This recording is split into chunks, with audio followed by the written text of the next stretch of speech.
கர்த்தர் நல்லவர், அவர் கிருபை என்றும் உள்ளது. ஆண்டவராகிய இயேசு கிறிஸ்துவின் நாமத்தினால் உங்கள் ஒவ்வொருவருக்கும் அன்பின் வாழ்த்துக்கள். தேவ கிருபையும் சமாதானமும் உங்களுக்கு பெருகுவதாக.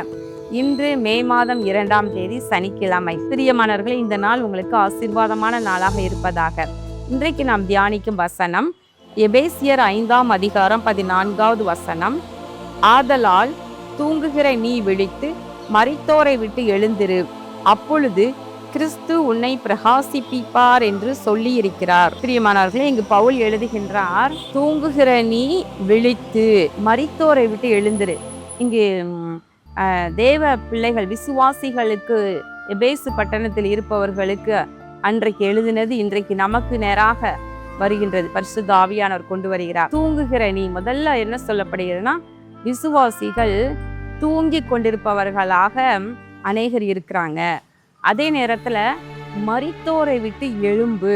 அப்படி என்றால், மரித்தோர் என்றால் கிறிஸ்து சொல்லுகின்றார் இல்லையா, ஒருவன் அவரை பின்பற்றி வர எப்போ வர என்று கேட்கும் போது அப்ப சொல்றாரு, மரித்தோரை அடக்கம் பண்ணட்டும், நீ என்னை பின்பற்றி வா என்று சொல்லுகின்றார். அப்படின்னா என்ன அர்த்தம்?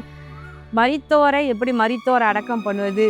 அப்போ ஜீவனோடு சுற்றி கொண்டிருக்கிறவங்களுக்கு கூட தேவனுடைய பார்வையில மரித்தோரை போல இருக்கிறாங்க. அப்படிப்பட்ட மரித்தோரை விட்டு நீ எழுந்திரு.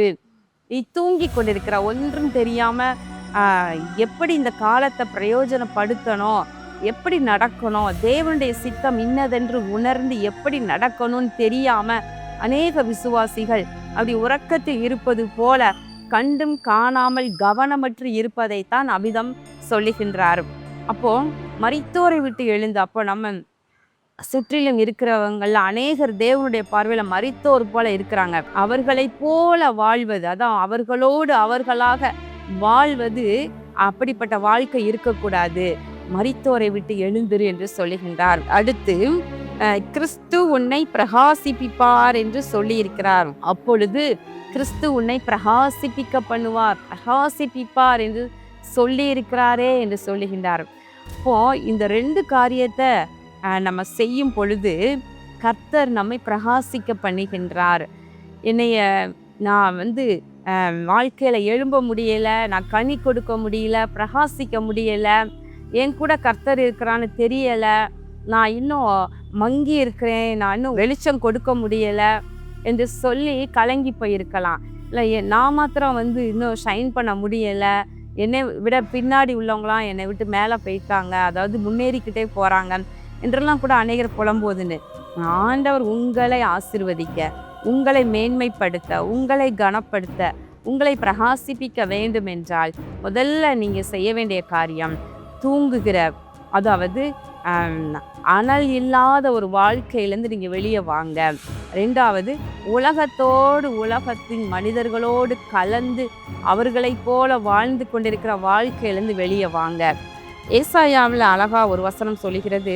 ஏசாயா 52:1-2, எழும்பு எழும்பு சீயோனே, உன் வல்லமையை தரித்துக்கொள், உன் அலங்கார வஸ்திரங்களை உடுத்திக்கொள், தூசியை எழுதறிவிட்டு எழுந்திரு. முதல்ல. 2வது, அதே வசனத்தை பின்பகுதி, உன் கழுத்தில் உள்ள கட்டுகளை அவிழ்த்து விடு. 3வது, எழும்பு எழும்பு சீயோனே, உன் வல்லமையை தரித்துக்கொள். 4வது, உன் அலங்கார வஸ்திரங்களை உடுத்திக்கொள். அப்போ எப்படி எழும்பணுமா? முதல்ல தூசியை உதறிவிட்டு எழும்புங்க. அதாவது சோம்பல், சுறுசுறுப்பு இல்லாத தன்மை, அடுத்து உலகத்தின் பழக்க வழக்கங்கள், உலகத்தின் ஆவி மற்றும் தன் இஷ்டப்படி ஒரு ஒழுங்கில்லாத வாழ்க்கை, அப்புறம் மந்த நிலை, இது போன்ற தூசியை எல்லாம் உதறிவிட்டு எழும்புங்க. உங்களோட பழைய சுவாபங்கள், கோபம், சண்டை, வைராக்கியங்கள், மற்றவர்களை குறை சொல்லுதல், இது போன்ற தூசியெல்லாம் உதறிவிட்டு எழும்புங்கள். உன் கழுத்தில் உள்ள கட்டுகளை அவிழ்த்து விடு. இப்போ ஏதோ ஒரு இதில் கட்டப்பட்டு இருப்பது போல நீங்கள் கட்டப்பட்டு இருந்தீங்கன்னா சில கட்டுகளை அவரவர் தான் அவிழ்த்து விட முடியும். சில கட்டுகளை தான் கர்த்தர் அவிழ்த்து விடுவார். சில கட்டுகளை நம்ம தான் அவிழ்த்து கொள்ள வேண்டும். என்ன? அதாவது அவிசுவாசம். அப்படி இல்லைன்னா இந்த உலகத்தில் இல்லையா, இன்றைக்கு வளர்ந்து விட்டது விஞ்ஞானம், சோசியல் மீடியாவில் பல காரியங்கள் இருக்குது. அதுலேயே கட்டப்பட்டு ஒரு நாளில் பல மணி நேரங்களை வீணாக்கி அப்புறம் ஃபீல் பண்ணுறவங்களா இருக்கிறீங்களா?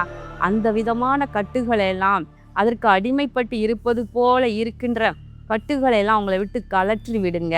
மூன்றாவது, உன் வல்லமையை தரித்துக்கொள். சீயோனா இருக்கிற கர்த்தரை துதிக்கிற ஜனமா இருக்கிறீங்க. உங்களுக்குரிய வல்லமை, உங்களுக்குரிய அதிகாரத்தை நீங்கள் தரித்து கொள்ளுங்கள். நான்காவது, அலங்கார வஸ்திரங்களை உடுத்தி கொள்ளுங்கள். கர்த்தர் விரும்புகிற அலங்காரம் சாந்தமும் அமைதியும் உள்ள ஆவி, பரிசுத்தம் என்கிற அலங்காரம், தாழ்மை என்கிற அலங்காரம், ஆவியின் கனி, இவைகளெல்லாம் நீங்கள் தரித்து கொண்டு அலங்கார வஸ்திரங்களை உடுத்தி கொள்வது போல ஆவிக்குரிய அலங்கார வஸ்திரங்களை உடுத்தி கொள்ளுங்கள். அப்பொழுது கிறிஸ்து உங்களை பிரகாசிப்பிப்பார்.